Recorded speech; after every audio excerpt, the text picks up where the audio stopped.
Hello, my name is Maxine Moffett, and you are tuned in to Bridge Africa this week, the program that connects you to Africa's top headline stories, from politics to economics and sports to culture. Our top news stories for this week include the Day of the African Child, respected children who died in the Soweto massacre of 1976. Ugandan experts introduce herbal drugs to fight malaria-causing parasites. Yellow fever could spread rapidly in Africa due to shortage of vaccines. After the break, we'll begin with the show.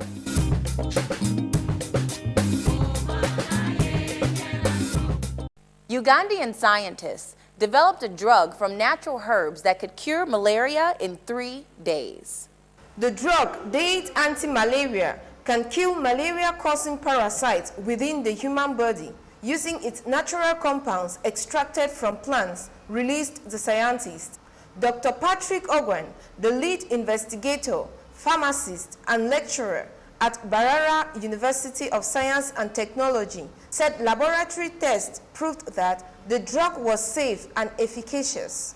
He added the drug was tested on mice, kill all the parasites without being toxic to body organs like the liver, kidney, and bone marrow. Dr. Ogwen said the natural traditional medicinal formula has been in use for more than 40 years, treating all forms of malaria, including Plasmodium falciparum resistant variant.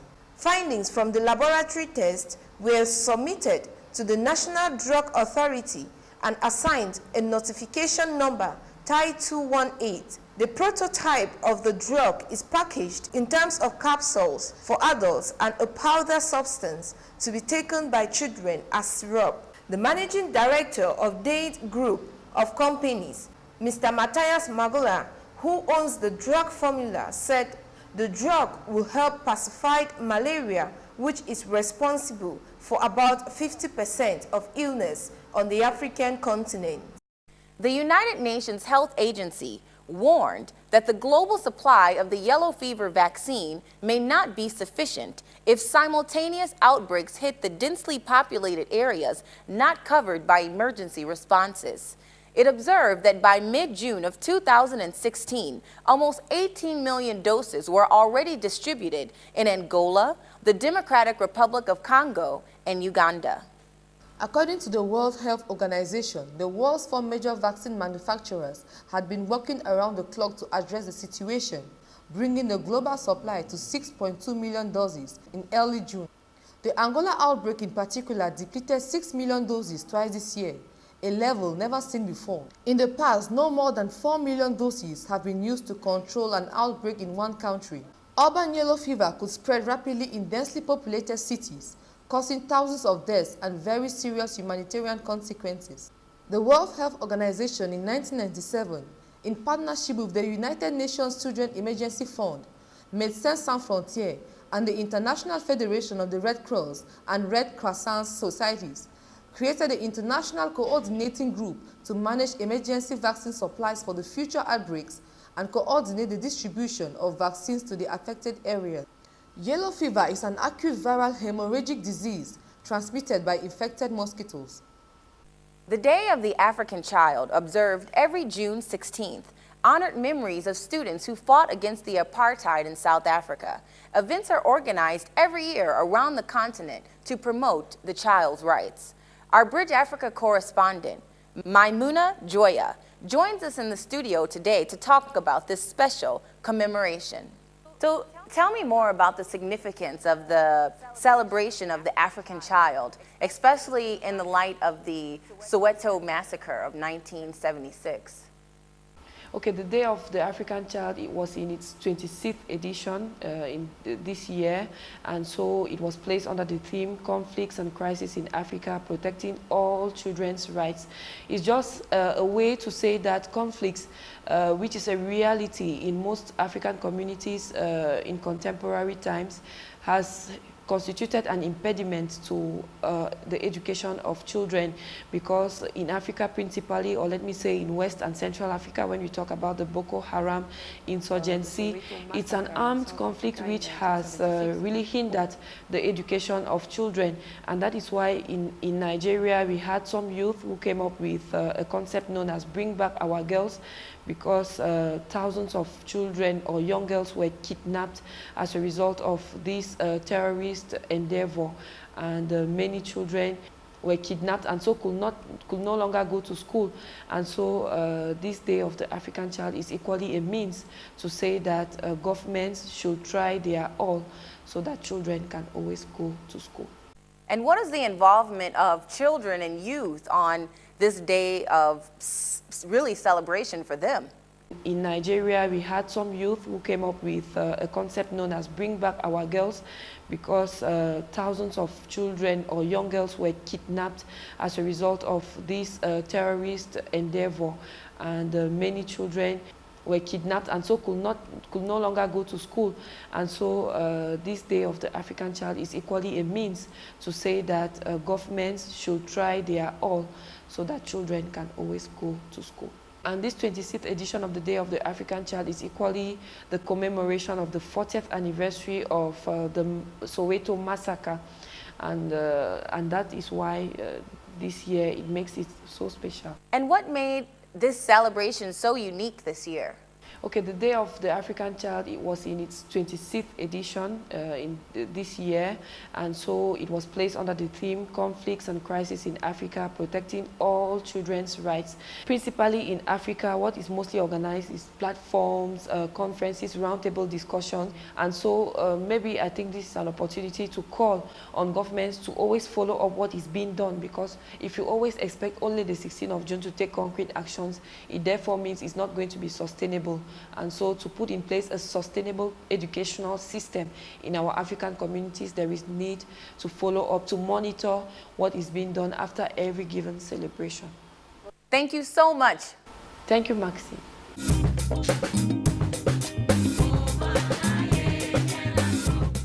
The Secretary General of the Norwegian Refugee Council warned that governments worldwide have a feeling of paralysis when dealing with the refugee situation. The Secretary General of the Norwegian Refugee Council, Jan Egeland, revealed that the number of people living in forced displacement does not only reflect the explosive war in Syria, but also the failure to solve prolonged conflict in countries like Afghanistan, Somalia, and the Democratic Republic of Congo. He reported that global and regional powers must assume greater responsibility to prevent conflicts from escalating and put an end to brutal and extended wars. According to the Norwegian Refugee Council's Internal Displacement Monitoring Center and the United Nations High Commissioner for Refugees, about 24 million people at the beginning of 2016 fled their country and were living as refugees or waiting decisions on asylum. About 40 million were displaced by conflict and violence within their country. In 2015 alone, the global figure of displaced people increased by 10%. The Norwegian Refugee Council called for increased efforts to find political solutions to current conflicts. To combat the recent surge of discrimination of students with albinism, the country of Tanzania decided to allow these students to attend school alongside others who do not have the condition. The idea to this approach is such that inclusion would ultimately eliminate discrimination against those with albinism, which is important in the country where there are as many as 1 in 1,400 who are affected. Up next, we'll have an exclusive interview with the Secretary General of the International Telecommunications Union, where we will discuss the impact of information communications technologies in Africa, as well as entrepreneurship. Mr. Zhao, can you tell me more about the forum and its background? Yeah, World Summit Information Society was organized by United Nations under the request of ITU members as early as in 1998. Why we made such kind of request to United Nations to organize this summit? It's because ITU realized that now we are already getting to the information society age. And with this information society age, you have new challenges, new opportunities. Therefore, we would like to organize multi-stakeholder platform to address those issues for all of us.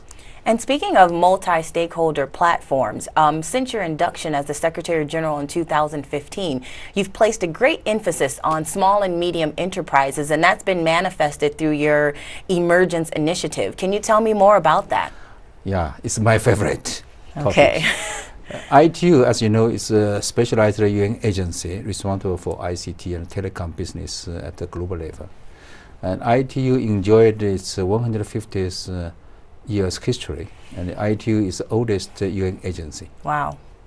And we worked with our industries to develop new technologies to help people with the latest technology of telecom and IT to improve our lives. And we are very pleased, very honored to have this kind of opportunities to go together with innovation of new technologies and to develop standards to make this technology available to everybody. And then, we noted that with the information society coming to our life, today everybody, everywhere, can have good knowledge about new technologies. And they can contribute their own innovation to the development of new technologies. And everywhere you see small, medium-sized entrepreneurs, young people with fantastic ideas to find their local solutions to connect the local community with the new technologies. And ITU has worked with big companies over the last 150 years, but ITU has not really worked with small, medium-sized entrepreneurs so far.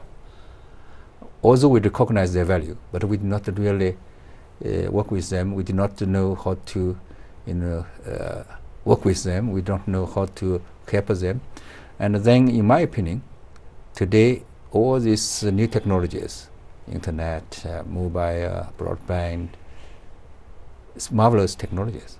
But without support of our SMEs, none of these technologies can have any meaningful success in the world, because it's a local contents, it's a local solutions, local connections are very important for us.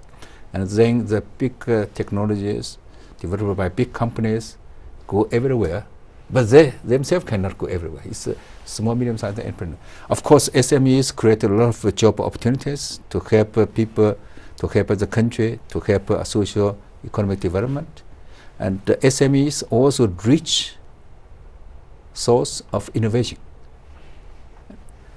And we have not really make best use of these potentials with our ICT industry. So I think that is a pity, or may not, be that important in the past. But now time absolutely is coming that we have to work with SMEs. We have to, to integrate them into our mainstream of new technology development, and we have to, use this kind of opportunities to add the value of innovation from young people, from those in the developing countries to our new technology development.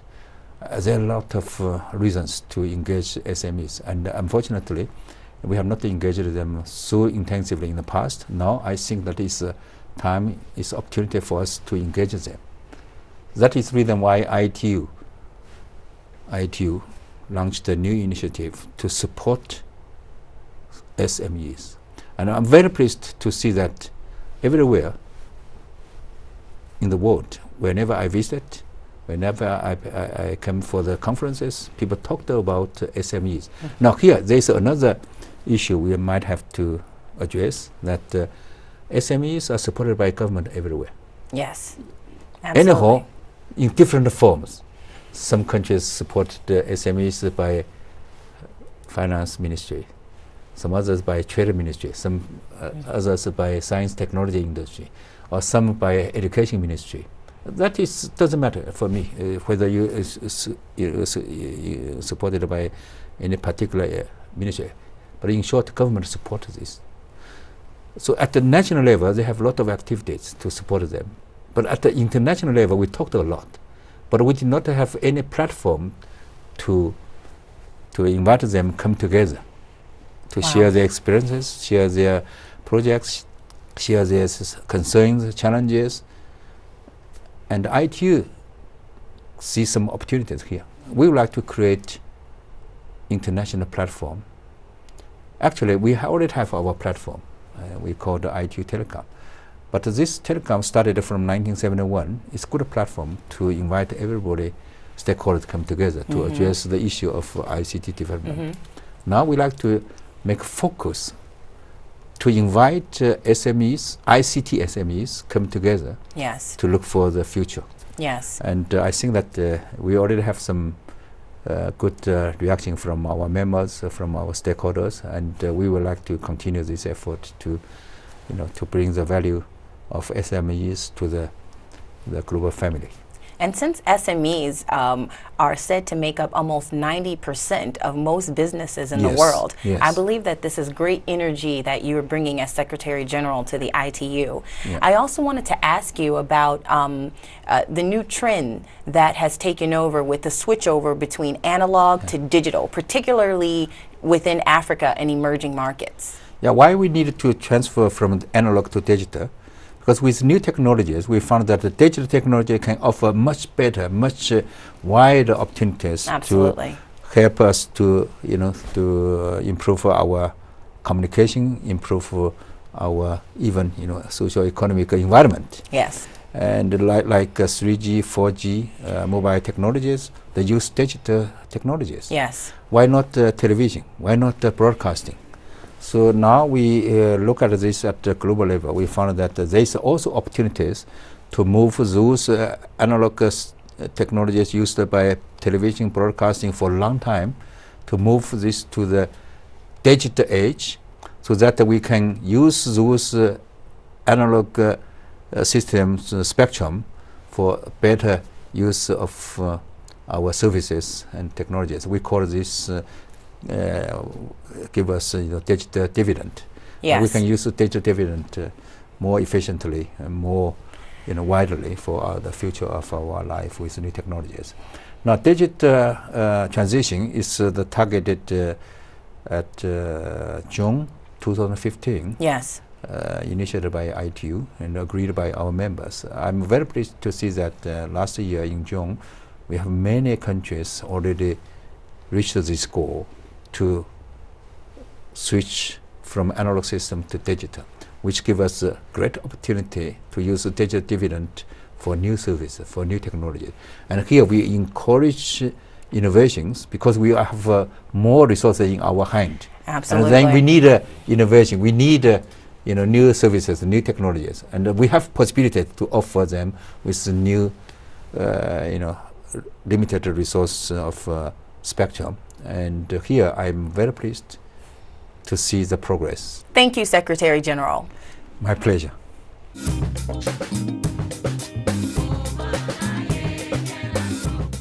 It is neither anthrax nor yellow fever that claimed the lives of 7 people and infected 21 others, currently isolated in Tanzania due to the mysterious disease that is yet to be identified. The Minister for Health, Social Development, Gender, Elderly and Children, Ms. Umi Mwalimu, said samples of patients' blood, stool, vomit fluid and liver were sent to the National Laboratory for testing.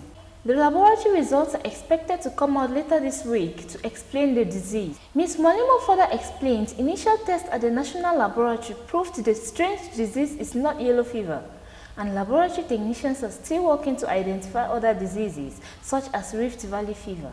According to Mwalimu, the disease could be caused by aflatoxins, toxic compounds that are produced by mold in food, which can lead to liver damage and cancer. In relation to that, the government sent cereals to the affected area to be tested in the government's laboratory. Rwanda President Paul Kagame on Thursday met African Union Commission chairperson who was in the country for a 2-day official visit to assess Rwanda's preparedness to host the 27th African Union Summit, which is scheduled to begin on July 10th in Kigali. Jama Aden, Coach to world record holder Geneva Dibaba was arrested in Spain recently from allegations of drug trafficking. The Somali coach Jama Eden and an unnamed Moroccan physiotherapist were charged with administering banned substances to athletes. He was held after police raided his hotel room in Sabadell, north of Barcelona. Mr. Eden coaches 25-year-old Ethiopian star Geneva Dibaba, Female World Athlete of the Year. The Spanish anti-doping agency reported that blood-busting drugs found in the physio's hotel room were correct. It also revealed it had drug tested on more than 20 athletes at the hotel in union with the governing body, the International Association of Athletics Federation. Thank you so much for watching Bridge Africa this week. Be sure to follow us on Facebook and Twitter at Bridge Africa 24 and get your top headline stories on our website, www.bridgeafrica24.com. Peace and blessings.